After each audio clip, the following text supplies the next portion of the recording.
G'day, today I'm in Prague in the Czech Republic. It's a bit overcast, but it's a beautiful city no matter what the weather's doing. It's just after 8 AM and the old town centre of Wenceslas Square is already reasonably busy. We're doing something a bit different this time. It's Have Bear Will Travel's 79 things to do in Prague in one day. A lot to get to, it's going to be exciting, so hold on, I am literally frothing at the mouth over this one. Prague is a small city and you can see most things by foot. We're starting in Wenceslas Square, and more precisely, the astronomical clock.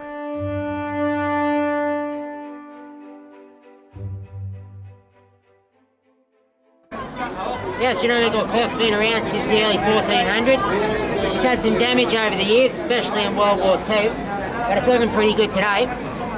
Every hour on the hour it goes up. Let's watch it.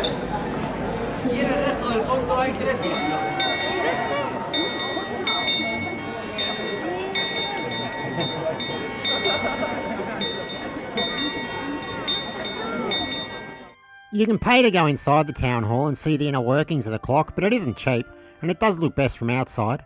I especially like the little skeleton guy with the bell. His name, according to a bag lady we spoke to, is Keith.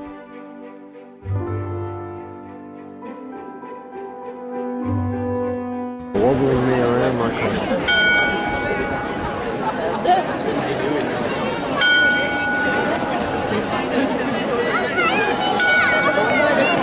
The best part about paying is a view you'll get from the tower, if it's open and a clear day. It was pretty foggy when we were there, but even so it didn't suck. The square is a nice place to hang out for a bit and get a taste of what makes Prague so famous. The buildings, many from around the 12th century, have a lot of character. You can go inside a few and many of them are painted with murals and faux bricks. This one is God smiting a woman on a horse. Get off that horse, handmaid!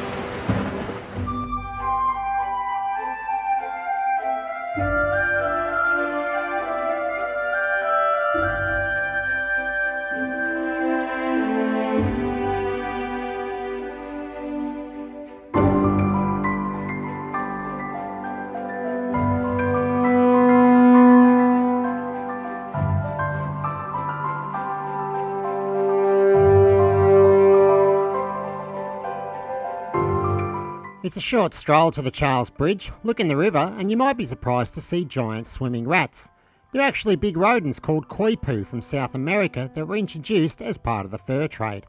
The Charles Bridge crosses the Voltba River and connects the old town with the palace.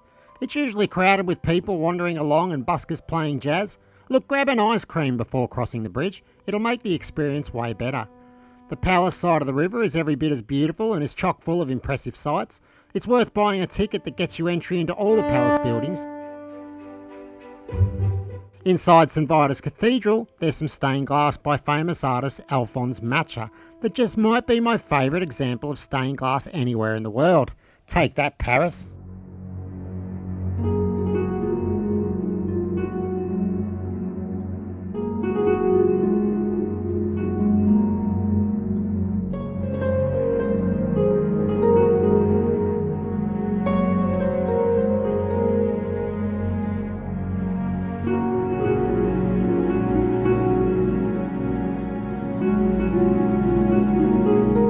Jesus looking coy in a sort of cheesecake way.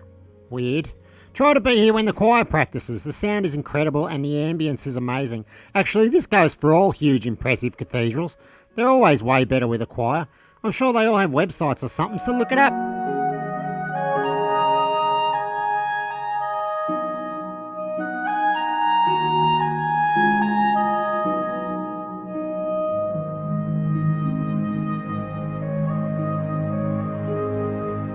The exterior of the cathedral is similar in style to the Dom in Cologne, but is adorned with murals and is therefore a bit more inviting. The palace is great, there's loads of stuff to see inside, loads of original features, like this giant heater, the amazing ceilings, and all the incredible paintings. They really just don't make them like they used to.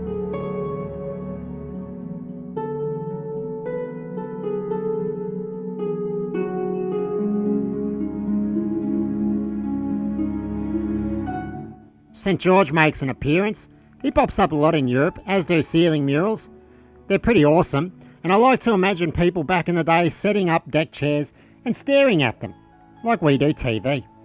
There's a medieval day spa in the palace with all the same sort of equipment that you might be familiar with from modern spa resorts.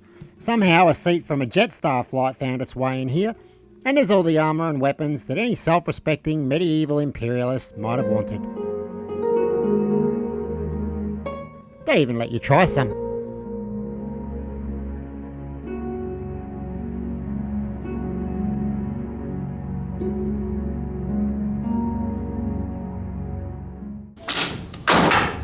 These metal balls with the chains are a nasty piece of work, but they've got pretty names. This one's a Morning Star, and there's another one that's quite similar called the Holy Water Sprinkler. Within the palace complex there are some old residences. Some were shops or businesses and others were homes. They've been furnished and decked out to give you an idea of what they'd have been like way back in the 1980s.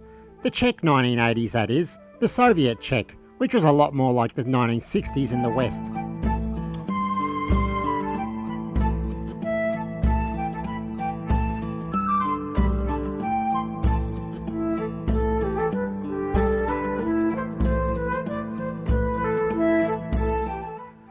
After all that, you might want to browse some puppet and craft shops. You can go see a puppet show.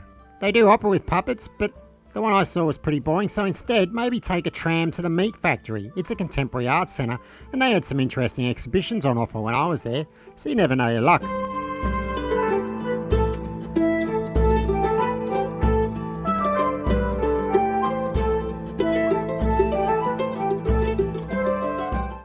Throw in a couple of meals and that ice cream I bought from a surly Czech girl, and it'll be getting late. It's a good idea to visit the old town again at night. You could go see a jazz show and relive a bit of Prague history from the time when jazz was outlawed by the Soviets and driven underground into basement bars. Wear a black skivvy and a beret and smoke a cigarette from a long cigarette holder. Or better yet, dress up as local hero Joseph Stalin and see how that goes down.